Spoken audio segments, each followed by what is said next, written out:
बहू इस बार दिवाली पर गांव जा रहे हैं, तो मैंने और तुम्हारे ससुर जी ने सोचा है कि हम दोनों थोड़े महीने वहीं रुक जाएंगे। अगर तुम्हें कोई दिक्कत ना हो तो ममता जी अपनी बहू रीवा से बोली। रीवा बोली, मम्मी जी आप 3-4 महीने में तो आ ही जाएंगी ना, क्योंकि थोड़े दिनों के लिए मैं भी तो ऑफिस से छुट्टी लेने वाली हूँ। गांव में दिवाली मनाकर मैं थोड़े दिन अपनी मम्मी के यहाँ रहने चली जाऊंगी।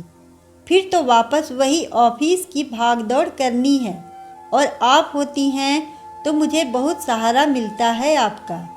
आपके राज में सब कुछ हो जाता है मम्मी जी, वरना सच आपके बिना मुझे कुछ काम समझ ही नहीं आता है। ममता जी बोली, बहू मैं 3-4 महीने में वापस आ ही जाऊंगी।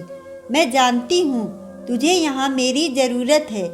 खैर जितना हो सके इस मुंबई वाले घर की तो साफ़ सफाई हो गई है, और गांव वाले घर की साफ़ सफाई करने के लिए मैंने विमला से कह दिया है। चाबी बगल वाली सुरेखा भाभी के यहाँ पड़ी है, तो विमला वहीं से चाबी लेकर सफाई कर लेगी। रीवा बोली, हाँ मम्मी जी, यह आपने अच्छा किया कि विमला से साफ सफाई करने को कह दिया। अब जाते ही घर साफ तो मिलेगा। चलिए मैं ऑफिस के लिए निकलती हूँ, मुझे आज ऑफिस में बहुत काम है। ममता जी बोली, हाँ हो सके तो थोड़ा जल्दी आ जाना, हमें गांव जाने के लिए कपड़े भी पैक करने हैं। रीवा बोली, आज ऑफिस में रीटा भाभी से पूछती हूँ कि गांव के लिए कब निकलना है, उस हिसाब से पैकिंग कर लेंगे। रीवा के ससुर दीनदयाल जी कुल मिलाकर 4 भाई थे, जिसमें से 2 भाई और उनका परिवार गांव में रहता था, और बाकी के 2 भाई और उनका परिवार यहाँ मुंबई में रहता था। दीनदयाल जी और उनकी पत्नी ममता जी जब भी गांव जाते 2-3 महीने वहाँ गुजार कर आते। गांव से बहुत यादें जुड़ी हुई थी उनकी। उनका मन तो करता था कि वे लोग गांव में ज़्यादा दिन रहें, मगर यहाँ बेटा मोहित और बहू रीवा मल्टीनेशनल कंपनी में कार्यरत थे। दोनों अक्सर ऑफिस आने में लेट हो जाते, और सुबह भी बहुत बार उन्हें ऑफिस के लिए जल्दी निकलना पड़ता था।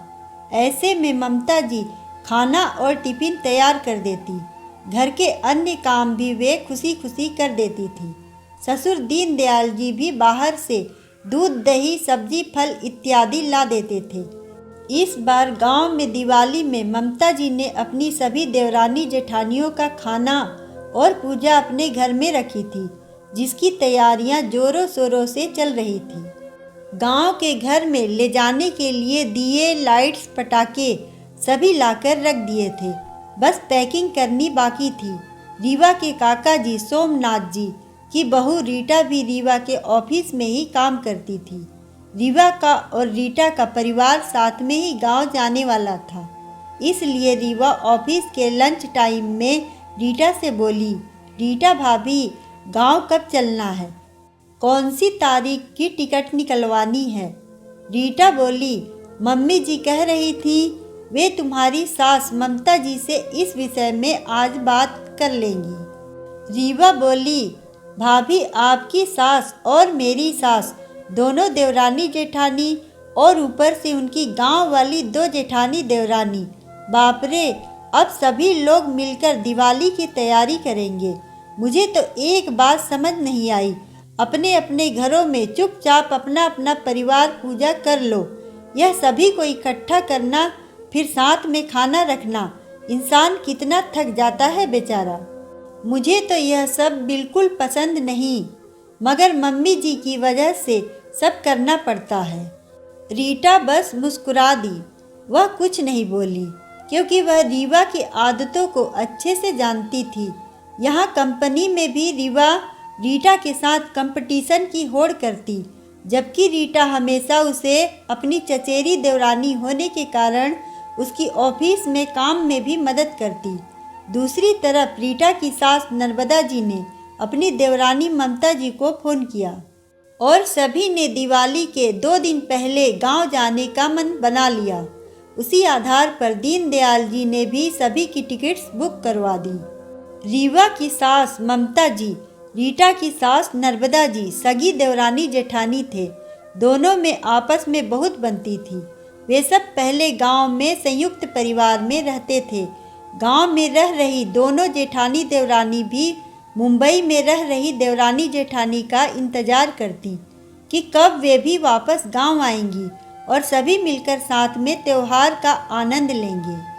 रीवा यहीं मुंबई में एकांकी परिवार में पली बढ़ी अपने माँ पिता की इकलौती बेटी थी। उसे अपनी सास और गांव के सारे लोगों पर बहुत ताजुब होता। उसे बस अपना काम निकलवाने से मतलब था। ममता जी उसकी बहुत मदद किया करती थी, इसलिए वह भी उनके साथ अच्छे व्यवहार का दिखावा कर देती।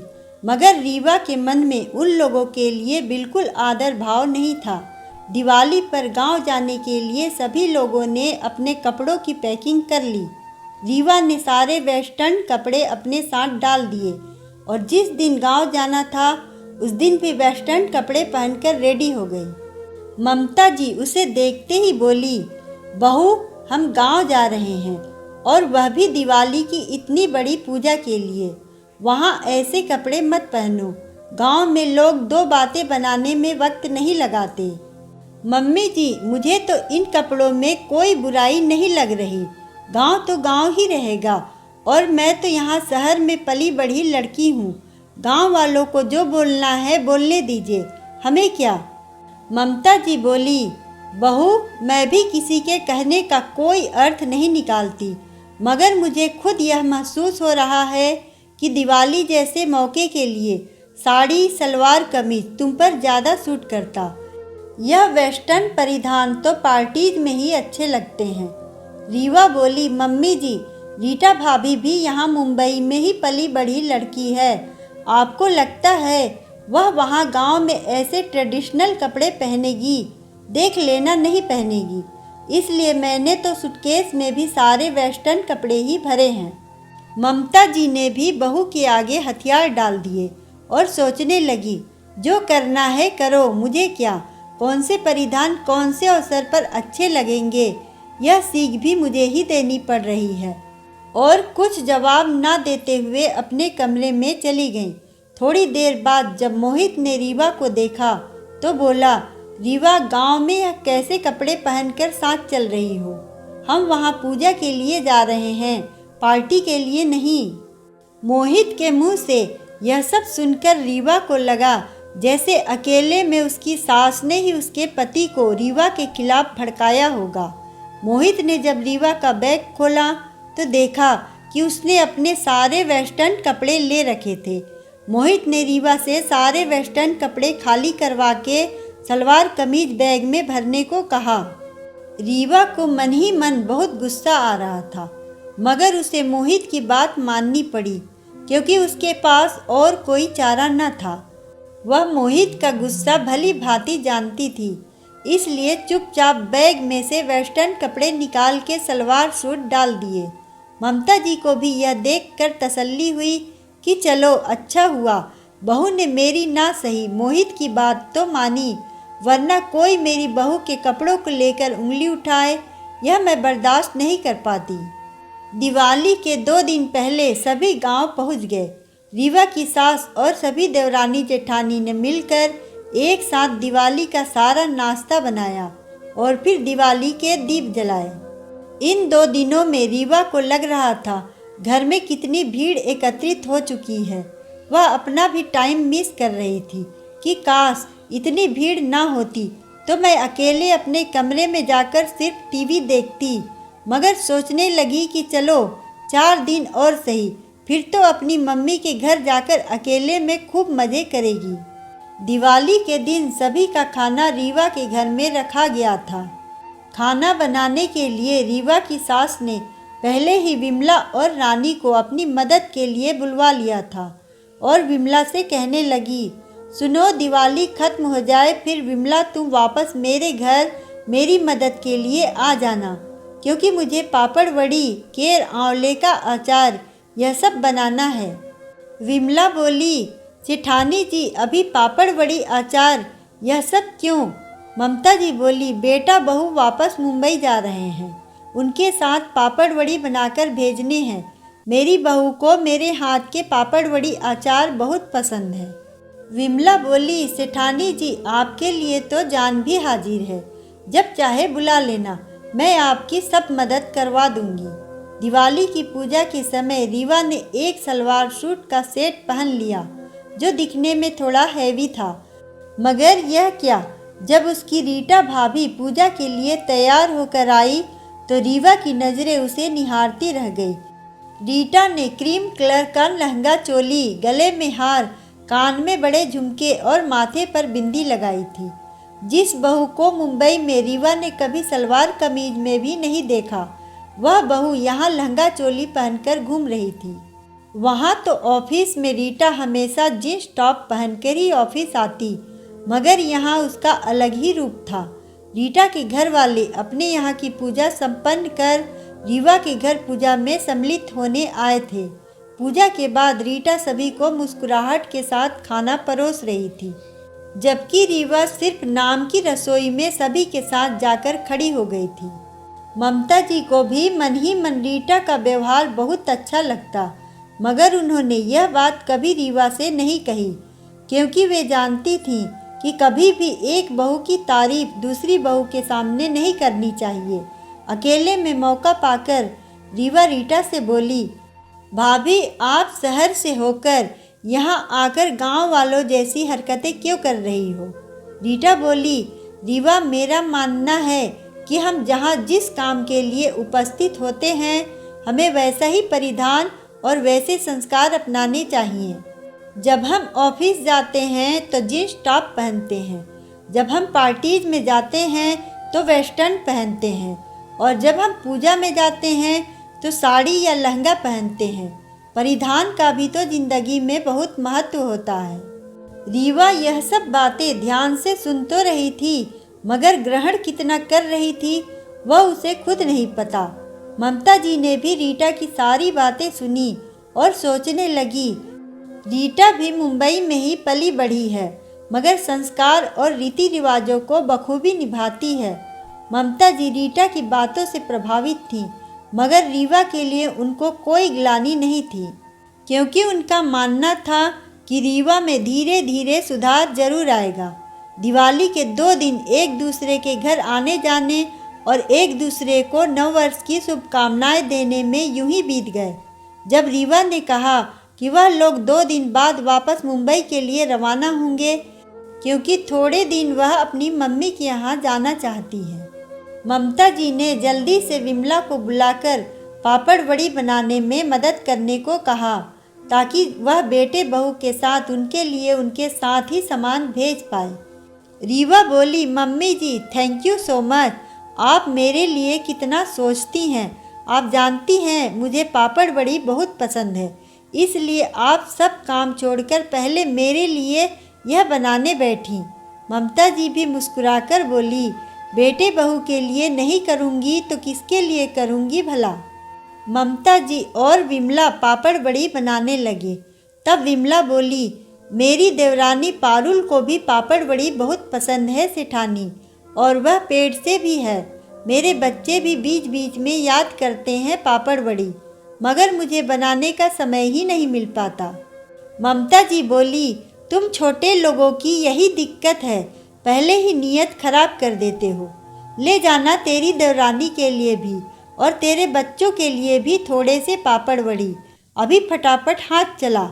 विमला बोली, अरे सेठानी, मेरे कहने का वह मतलब नहीं था। मुझे नहीं चाहिए आपकी पापड़ बड़ी। मैं तो बस कह रही थी कि समय के अभाव के कारण मैं पापड़ बड़ी नहीं बना पाती। उतने में ममता जी के पति आकर बोले, ममता, बहू तो आराम से उसके कमरे में बैठी है और तुम यहाँ अकेले अकेले इतनी मेहनत कर रही हो, और वह भी उन्हीं के साथ मुंबई भेजने के लिए। ममता जी बोली, अरे कभी कभी तो गांव आती है बेचारी, कर लेने दो उसे आराम। उसे मेरे हाथ के पापड़ बड़ी बहुत पसंद है, आप जानते तो हो। और आप जाइए अभी यहाँ से, मुझे काम करने दीजिए। थोड़ी देर बाद मुझे केर और आंवले का अचार भी बनाना है, वह भी उन्हीं के लिए। मोहित को मेरे हाथ का अचार बहुत पसंद है। एक दिन बाद ममता जी ने सारा सामान मुंबई भेजने के लिए तैयार कर दिया था। रीवा और मोहित भी दूसरे दिन मुंबई वापस निकलने के लिए अपने कपड़े पैकिंग कर रहे थे। उतने में रीवा की माँ सरला जी का फ़ोन बज उठा और वे बोली, रीवा कब आ रही हो बेटा? रीवा बोली, बस माँ कल निकल रहे हैं। सरला जी बोली, बेटा तू आ जाए तो तेरे लिए पापड़ बड़ी बना दूंगी, तुझे बहुत पसंद है मैं जानती हूँ। रीवा हंसकर बोली, मम्मी शायद तुम जानती नहीं, मेरी सास एक नंबर की बेवकूफ़ है। मैं उनके बनाए खाने से लेकर उनकी बनाई हर चीज़ की इतनी तारीफ़ करती हूँ कि बेचारी ने मेरे ले जाने के लिए पापड़ बड़ी अचार सब बना दिया है। और आपको इस उम्र में क्यों इतनी मेहनत करनी है? मेरी माँ इस उम्र में इतनी मेहनत करे यह मुझसे देखा नहीं जाएगा। आप तो बस आराम करो। यहाँ मेरी सास है जो कोल्हू के बैल की तरह सारा काम कर देती है और बस बदले में मुझे अपनी ज़बान मीठी रखनी पड़ती है, गुड़ की तरह। और दोनों माँ बेटी हंसने लगे। ममता जी जो बेचारी रीवा के कमरे में उससे यही पूछने आ रही थी कि रास्ते के लिए कितने पराठे भरूं और कौन सी सब्जी बनाऊं, यह सब सुनकर उनको अपने कानों पर विश्वास नहीं हुआ। वह एक पल वहीं रुक गई और उनकी आंखों से आंसू बह निकले। ममता जी को अपने पति की बातें याद आ गई, जो हमेशा कहते थे, बहू को इतना सर पर मत चढ़ाओ कि वह सर पर बैठकर नाचने लगे। अब तक ममता जी रीवा की हर गलती नज़रअंदाज करती आई थीं, क्योंकि उन्हें लगता था रीवा बच्ची है, अभी नादान है। मगर आज उन्हें पता चला था कि रीवा तो सिर्फ ऊपर से मीठा मीठा बोलती है ताकि मैं उसका सारा काम करूं। बाकी मन में उसके इतना पाप भरा है, यह बात वह आज समझ पाई थी। ममता जी नम आंखें लिए रसोई में वापस आ गईं। थोड़ी देर में रीवा रसोई में आकर बोली, मम्मी जी पापड़ बड़ी और अचार दे दीजिए, उनको अलग बैग में ही पैक कर देती हूँ। ममता जी बोली, बहू बेवकूफ़ लोग सभी को अपना मानकर उनके लिए खटते रहते हैं, मगर लोग जब उनसे इस अपनेपन का नाजायज़ फ़ायदा उठाने लग जाए तो उन्हें यह बेवकूफ़ी करनी छोड़ देनी चाहिए। यह पापड़ बड़ी और अचार मैं अपनी सहायक कर्ता विमला को दे दूंगी, जो बेचारी मेरी इतनी मदद करती है। अब तुम यह सब यहीं रहने दो। रीवा को समझ में आ गया कि उसकी सास ने उसके द्वारा उसकी माँ से कही सारी बातें सुन ली है। वह शर्म से ज़मीन में गड़े जा रही थी और उसे अपनी गलती का मन ही मन एहसास हो रहा था। दोस्तों, लोग एक दूसरे को अपना मानकर उनके लिए हर काम करने को तैयार हो जाते हैं, मगर जब कोई इस बात का नाजायज़ फ़ायदा उठाने लगे तो उसे सबक सिखाना ज़रूरी हो जाता है। अगर आपको यह कहानी अच्छी लगे तो वीडियो को लाइक करें, चैनल को सब्सक्राइब करें और कमेंट में बताएं कि आपको कहानी कैसी लगी। धन्यवाद।